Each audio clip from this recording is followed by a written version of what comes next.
that's just why I say I want to go back. He wants to go back. I want to go back to the farm. 안녕하세요, 캠핑브로입니다. 올해 초부터 아주 인기 있었던 텐트가 있었죠. 바로 어반사이드의 이지캐빈인데요. 이지캐빈을 시작으로 이지벙커, 이지캐빈 미니까지 현재 출시가 된 상황이고요. 인스타에서 제가 얼마 전에 봤는데 이지트레인이라는 제품도 지금 개발 중에 있다고 합니다. 인기가 엄청 대단해서 카키색 같은 경우에는 현재 6차까지 완판이 된 상황인데요. 마침 올해 초에 텐트를 바꾸려던 제가 이 어반사이드의 이지캐빈이라는 게 눈에 딱 들어와가지고 고카프에 가서 실물로 직접 본 다음에 구매를 하게 되었습니다. 구매를 하고 이제 좀 있으면 12월이 다가오고 있는데요. 6개월 이상 사용한 실사용 리뷰, 장단점, 노하우나 꿀팁 같은 것들을 몇 가지를 좀 알려드리려고 합니다. 우선 외관부터 보도록 하겠습니다. 옆에서 봤을 때 이 이지캐빈은 사다리꼴 모양을 하고 있는데 이 사다리꼴에 약간 사선으로 펼쳐진 두 개의 에어폴이 기둥 역할을 하면서 구조적으로 되게 안정적이라고 말하고 있는데요. 실제로 제가 사용을 해보면서 아직까지 강풍을 만난 적은 없어서 얼마나 안정적인지는 직접 확인해 보지는 못했지만 테스트했던 영상에 보면은 초속 12m의 강풍에서도 견딜 수 있다고 합니다. 물론 가이라인을 4면 전부 설치했을 때의 기준이고요. 에어 텐트임에도 불구하고 상당히 안정적이라는 점, 그 점 알아두시면 좋을 것 같고요. 그리고 이제 제품 스펙을 이제 간단하게 말씀드리면은 이 가장 이제 장점으로 밀고 있는 것 중에 하나가 에어 텐트인데 무척 가볍다는 겁니다. 보통의 에어 텐트들은 면 소재로 이제 되어 있기 때문에 무게가 좀 상당히 무거운데요.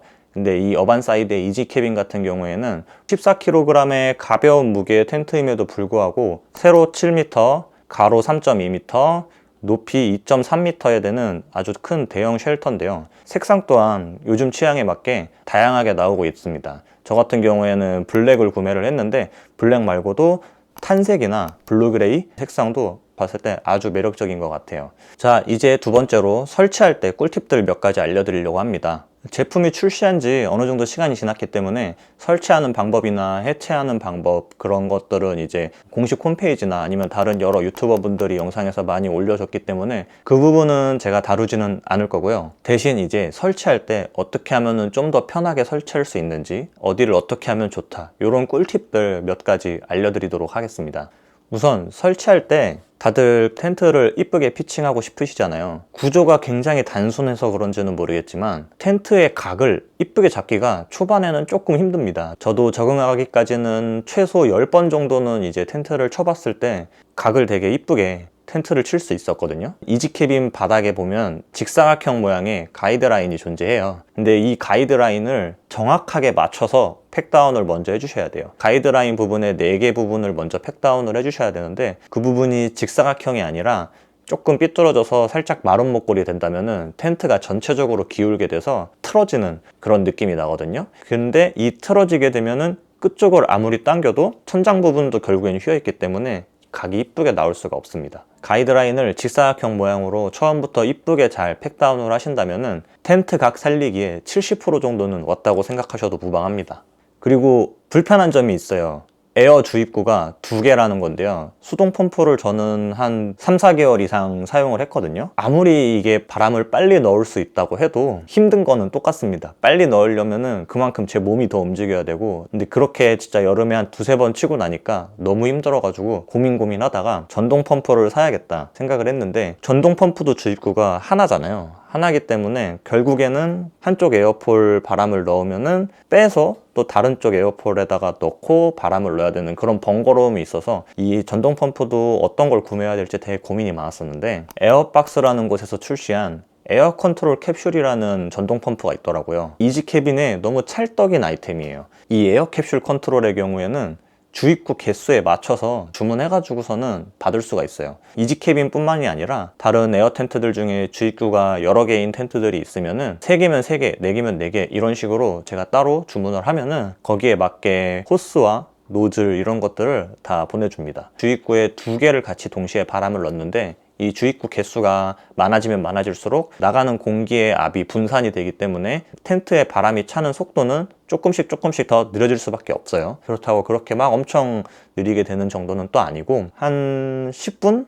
10분 정도면은 주입 다 되거든요. 근데 이제 그 10분이라는 시간 동안 이제 저는 딴 거를 합니다. 짐을 내리고 뭐 행거를 조립을 하고 하다 보면은 어느 순간 텐트에 바람이 다 들어가 있습니다. 이지캐빈을 사용하시는 분들은 에어 컨트롤 캡슐 구매를 하시면 정말 편하게 캠핑을 하실 수 있으실 거예요. 단점이 있다면은 일단 가격이에요. 가격이 조금 많이 비싸고, 그리고 두 번째 단점은 무선이 아닙니다. 이거는 또 이거를 개발하게 된 이유와도 연관이 있기 때문에 꼭 그렇게 단점이라고만은 할 수는 없지만, 이 제품 나중에 제가 소개해 드릴 때 여러분들한테 한번 자세하게 말씀드리도록 하겠습니다. 이번에는 필수템에 대해서 말씀을 드릴까 합니다. 이지캐빈에 꼭 필요한 아이템이 있어요. 바로 데이지 체인입니다. 7m급의 대형 텐트에 데이지 체인이 맞는 게 별로 없을 겁니다. 그래서 저 같은 경우에는 타프용 데이지 체인을 쓰거든요. 왜 이 데이지 체인을 쓰냐 하실 수 있는데, 이 이지캐빈에는 심실링이 되어 있는 곳에는 그런 고리들을 안 걸어놨어요. 그래서 천장에 보면은 고리를 걸 수 있는 게 아무것도 없습니다. 고리를 걸 수 있는 부분들은 에어폴 기둥에 보면은 왼쪽에 하나 오른쪽에 하나, 하나씩 두 개거든요. 근데 이제 천장에 보통 랜턴들도 많이 걸어 놓으실 거고, 여름이나 겨울에 이제 실링팬도 걸어 놓으실 건데 그런 걸 걸 수 없다는 게 단점이에요. 그래서 그거를 해결해 주기 위해서 데이지 체인이 필요한데, 텐트가 또 워낙 큽니까? 7m입니다. 7m. 뭐 양쪽 끝에서 끝까지가 7m지만 천장 길이만 해도 한 4m 정도 되거든요. 근데 그러다가 마침 보니까 이제 타프에 쓰는 데이지 체인인데, 데이지 체인 길이 조절이 가능한 게 있어서 4m 정도 그 천장 길이에 맞춰 놓고 사용을 하고 있습니다. 근데 또 양쪽 끝에다 달잖아요. 타이트하게 걸어놨을 경우에는 이쁘게 피칭해 놓은 각이 결국에는 죽게 됩니다. 그래서 너무 타이트하게 데이지 체인을 걸어 놓으면은 위에 천장 부분이 이제 살짝 처지는 걸 볼 수가 있어요. 데이지 체인 위에다가 랜턴 같이 가벼운 것들은 그래도 딱히 문제는 없거든요. 근데 이제 실링팬이나 뭐 다른 여러 가지를 걸어놨다 하면은 텐트 위에 처지는 부분이 조금 더 처집니다. 근데 어쩔 수가 없어요. 처음에는 이 장점에 가려져서 단점들이 눈에 잘 안 보였어요. 근데 이제 6개월 이상 사용을 하다 보니까 텐트의 단점들이 하나씩 보이게 됩니다. 단점들을 여러분들한테 좀 말씀을 드려볼까 하는데, 장점이니까 따라올 수밖에 없는 단점도 존재하는 것 같아요. 첫 번째로는 지퍼가 찝힙니다. 사이드 문 쪽에 제일 큰 문이 있어요. 근데 그 문 지퍼가 밖에서 열고 닫을 때 무척 잘 찝힙니다. 뭐 다른 텐트들도 그렇게 지퍼가 찝히는 거는 있을 수 있다고 생각을 해요. 이제는 적응이 돼서 괜찮은데, 적응이 되기 전까지는 매번 사용할 때마다 지퍼가 찝히는 것 때문에 조금 스트레스였어요. 텐트 문을 열고 닫을 일이 정말 많은데 때마다 지퍼가 찝히니. 근데 또 살짝 찝히면 모르겠는데 무의식적으로 세게 열고 닫다 보면은 엄청 크게 찝힙니다. 한 번은 그래서 너무 심해서 지퍼가 빠지지를 않았어요. 문을 열고 닫는데 내가 이렇게 조심조심 열고 닫아야 되나 싶은 그런 생각이 좀 있는데, 이 부분 조금 많이 아쉬워요. 두 번째로는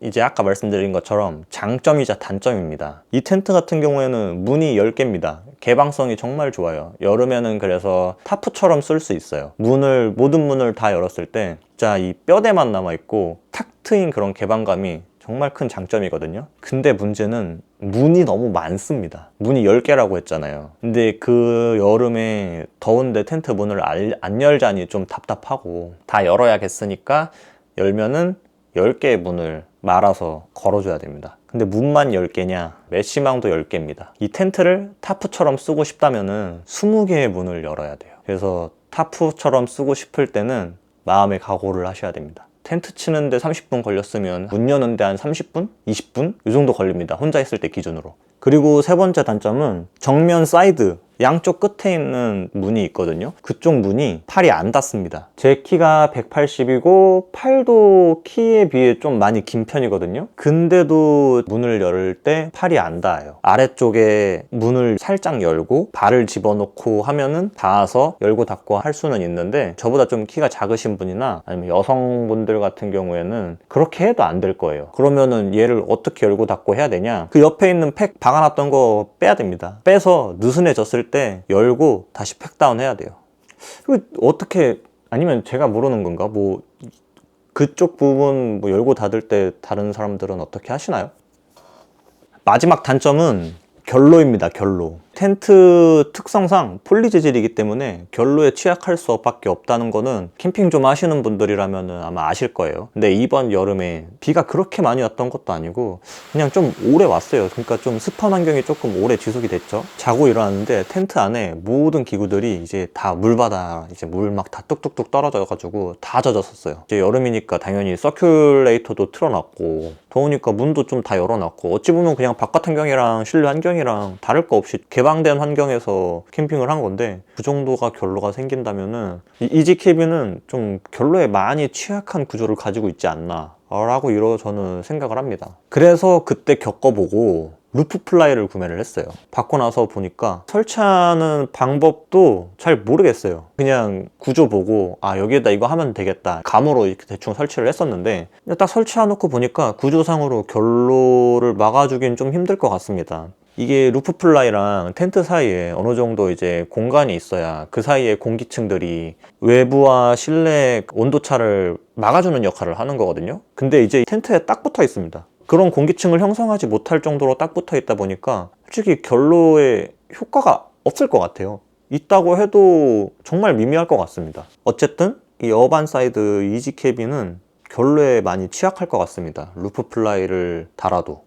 그래서 오늘의 결론입니다. 제가 이지 캐빈을 6개월 이상 사용하면서 느낀 장단점들이랑 꿀팁 노하우들을 풀어봤는데요. 단점을 조금 많이 얘기하기는 했어요. 솔직히 사소한 단점들이라 이지 캐빈을 구매하시는 데 있어서 고민할 필요는 없다고 생각합니다. 가볍게 그리고 편하게 텐트를 치고 싶으신 분들한테는 이 어반사이드의 이지 캐빈 추천드리고요. 단점이 이렇게 있다고 해도 저는 이거 계속 쓸 것 같아요. 단점이 장점을 이기지는 못할 것 같습니다. 장점이 가지는 메리트가 정말 커요.